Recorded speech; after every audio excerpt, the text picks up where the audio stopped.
What's up? I'm Cornelius, and I'm going to be reviewing the Roav Anchor Dash Cam A1. Let's get to it. So this is the Roav Dash Cam A1. This is from Anchor. It has a Sony sensor. It's a 1080p, has Wi-Fi, so you can connect it to your phone. You can actually flip it both ways. Pretty small box. Comes nicely packaged. It does have an app for Apple Store and Google Play, so you can connect it on your phone. In the box, we've got the A1, the one port USB car charger, the owner's manual. Also, we have a crowbar for getting this into the side of your doors here. I've already opened the package.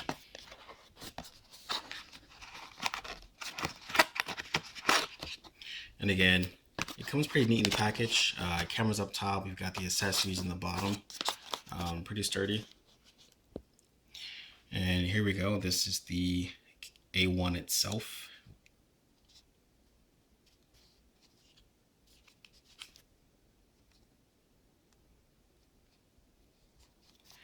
And it's pretty light. It's about the size of an action cam. And again, in the box, we've got your crowbar here for getting this in the side of the panels and the ceiling and the side by the window. We've got the enjoy your smart driving catalog. If you're happy, you're unhappy, clap your hands. We've got the owner's manual here. We've got the one port Roav USB charger. We've got the suction mount. We've got the cable, which is a micro USB on one end. We've got a USB on the other end. Starting off, it looks like a pretty decent camera, pretty nice weight to it. We'll have to see how it works in the car. And I'll actually come back for that. I should tell you about some of the other features that are not on the box. And I'm actually pulling this right from the Anchor website for this model. So again, it does have 1080p. It is full HD video. It's a wide angle lens, so you can capture the road. From what I've read online, you can capture about 4 lanes of traffic. We're actually going to test that out in the car itself here in Orlando. It does have night vision. So Nighthawk technology has an f1.9 glass lens, and it again has the wide dynamic range. You can connect Wi-Fi to this from your Android or Apple device. You can open that app on your phone. You can download the videos. You can share it, and it has a nice feature which records while you're away. So let's say that your car is parked outside and somebody bumps it. The camera automatically comes on and tries to capture that action. All right, so it does have a gravity sensor. Now, when you're recording your video while you're driving, it does record accidents as well. So that's a good thing to have, especially if you're in an area with high traffic, people that don't know how to drive. It does automatically turn on once you turn your car on because it's connected to your port. This comes with a 12-month warranty and replacement. So if for any reason something happens to it, give them a call, send them an email, and they will replace your unit, which is pretty good. The reviews on the website, they got a 4.1 out of 5. So, 4 stars, that's pretty good. I did watch a video on the website where they actually put this camera in the oven and turned it up for the temperature to give you an idea of how well it does while it's in direct sunlight for a long period of time, which is something good to have in Florida because we have high humidity and the sun's beaming on your window. It gets pretty hot, so that's something I was worried about, and that's one of the reasons I chose this model.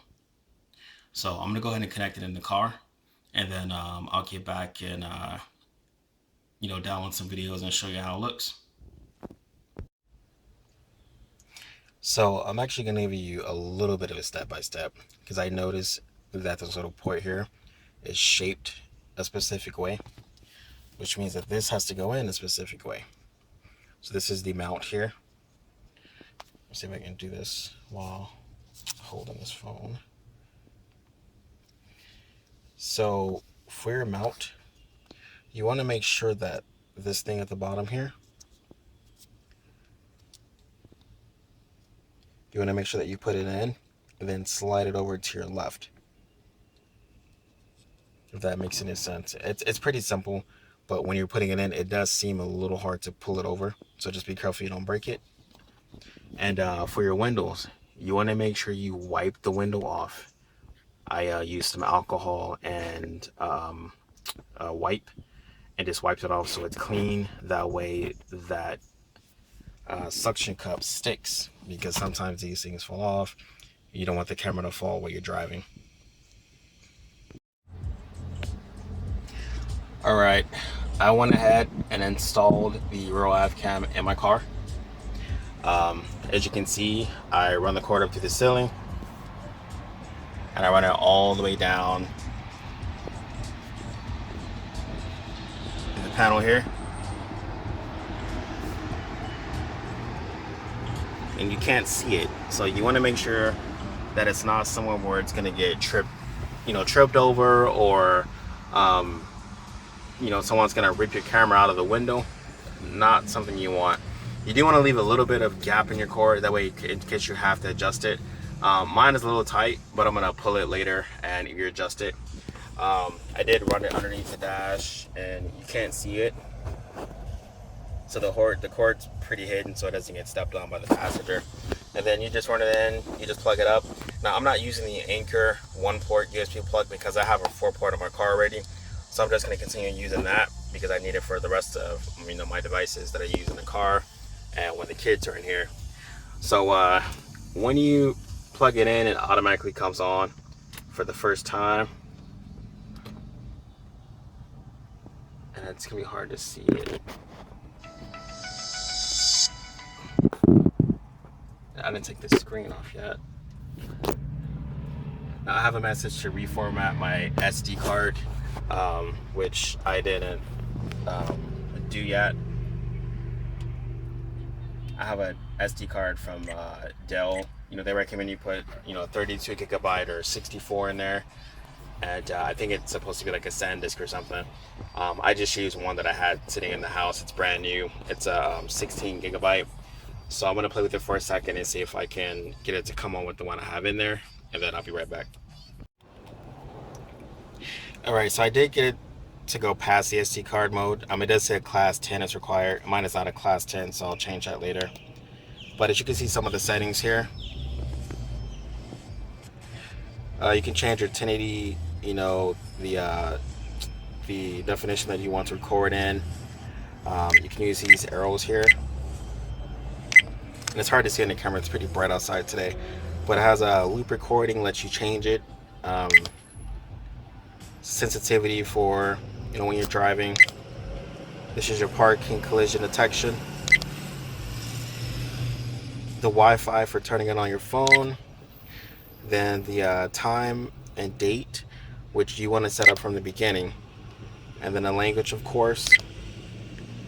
And then the LCD auto off, so your screen turns off by itself. Machine sound, you're going to change the sound of how it is. There's a default, I guess, as to put everything back to the way it's supposed to go. SD card format. This is the watermark, which I don't know what that is.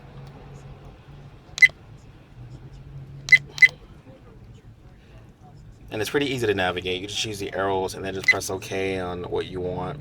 So watermark right now it's off. Let's see, you can change it to on. I'm assuming that's the Roav watermark on the camera there, so you can leave it off, leave it on, or whatever your preference is.